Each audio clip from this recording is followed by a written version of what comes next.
আজকে এই ভিডিওর মাধ্যম থেকে তোমাদেরকে অনেক কিছু জানানোর চেষ্টা করব। আর যারা দিনের পর দিন হোয়াটসঅ্যাপে মেসেঞ্জারে এত পরিমাণে কল দিতেছো আমাকে, আসলেও যেহেতু আমি সৌদি আরবে বাসা বাড়িতে কাজ করি, সব কিছু জানতে হলে আজকের আমার এই ফুল ভিডিওটা অবশ্যই দেখতে হবে। যারা দিনের পর দিন কমেন্ট করতেছো যে আপু তোমার দেশের বাড়ি কোথায়, তুমি কোথায় আসো, কি আসো, এই বিষয়ে এখন কি বলবো, যে আমি তো অবশ্যই আসছি, মনে করো যে এখানে ইউটিউবে ফেসবুকে দু একটা ভিডিও আপলোড দিই। এই ভিডিও আপলোডের মাধ্যমেই তো আমি অবশ্য আমার কথাগুলো তুলে ধরি। তারপরে তোমরা কি করো, হোয়াটসঅ্যাপে মেসেঞ্জারে যায়রা বসে থাকো।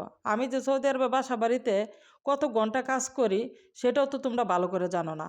এখন তোমরা যে বসে থাকো যে তোমাদের সাথে কথা বলার জন্য, কিছুক্ষণ আগেও আমি একটা ভিডিও আপলোড দিতেছি, ভিডিওটার মধ্যে এখন কি বলবো, যে ভিডিওটার মধ্যে ভয়েসটা পর্যন্ত দিতে পারতেছি না, এত পরিমাণে কমেন্ট করতেছে, বলতেছে আপু তুমি ভালো, এই সেই, তোমার দেশের বাড়ি কোথায়, তুমি ব্যস্ত নাকি, বিজি নাকি। আরে ভাই, এইগুলো বলতে হইলে তো তুমি মনে করো আমি যে ভিডিওগুলো প্রতিনিয়ত আপলোড দিতেছি, যে একদম মনে করো যে এই ভিডিওগুলোতে তো আমি অবশ্যই তোমাদেরকে আমার পরিচয় দেওয়ার চেষ্টা করি এবং কি তোমাদের কমেন্টে রিপ্লাই দেই। এইগুলো যদি না দিতাম তাহলে এক কথা আছি। তারপরেও এখন কি করো তোমরা, এত পরিমাণে প্রতিদিন মনে করো 100, 150, 200 নাম্বার ব্লক করতে গেলে কতটুকু সময়ের প্রয়োজন।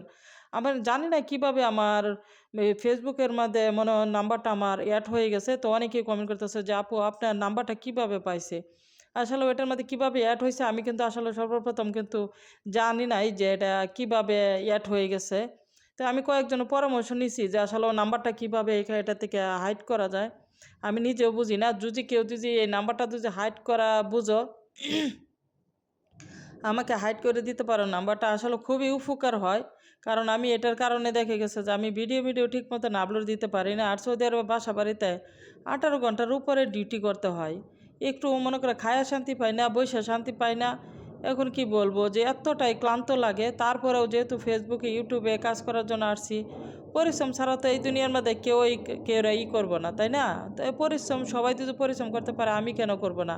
আজকে এই টাকার জন্যই তো আসছি এই দূরপ্রবাসে, 8, 9, 10টা বছর ধরে এই দূরপ্রবাসে যেহেতু কাজ করতেছি। কেন? এই টাকার জন্যই তো। এই কারণে তো আমিও তো এই ফেসবুকে ইউটিউবে পরিশ্রম করে যাইতেছি। এখন তোমাদের যদি ভালোবাসা পাই, ইনশাআল্লাহ কোনো এক সময় হয়তো সফল হব। তে প্রবাসী বোনটাকে অবশ্যই তোমরা চেষ্টা করবে যে ভিডিওগুলোর মধ্যে কমেন্ট করার জন্য। আর হোয়াটসঅ্যাপে মেসেঞ্জারে আসলে ডিস্টার্ব করবে না, খুবই বিরক্ত লাগে। কারণ একটা বাসা বাড়িতে কাজ করা যে কী পরিমাণে কষ্ট, একমাত্র যে প্রবাসী মেয়েটা বাসা বাড়িতে কাজ করে সেই বুঝতে পারে। কারণ সৌদি আরবের কোনো ফ্যামিলি মনে করো ছোটো না, প্রতিটা ফ্যামিলি এত বড় আর কোয়ার মতো নাকি। এই যে কালকে এই ভুট্টাগুলো আনছে, কতগুলো ভুট্টা মনে করো রাত্রে আইনে দেত হয়ে গেছে। তো কতটি ফুইরা টুইরা দিচ্ছি, খাইছে। খাওয়ার পরে মনে হয় যে মজা লাগছে। সৌদিদের এই একটা অভ্যাস খুবই প্রচণ্ড পরিমাণে খারাপ লাগে। একটা জিনিস যদি তাদের কাছে ভালো লাগে তাহলে এই জিনিসটাকে বারবার মনে করো যে বস্তা ভর্তি করে লই আইব। তো এতদিন ধরে যে আমার কফিলের যে মাজরা আছে, মাজরা হর তো অনেকেই জানে না, মাজরা হর তো হচ্ছে ক্ষেত খোলা, এইগুলোর মধ্যে মনে করো যে এইগুলো চাষ করে। তো চৌধুরীরা কিন্তু ক্ষেতের জিনিসের সাথে কিনা জিনিসটা কিন্তু খেতে বেশি পছন্দ করে।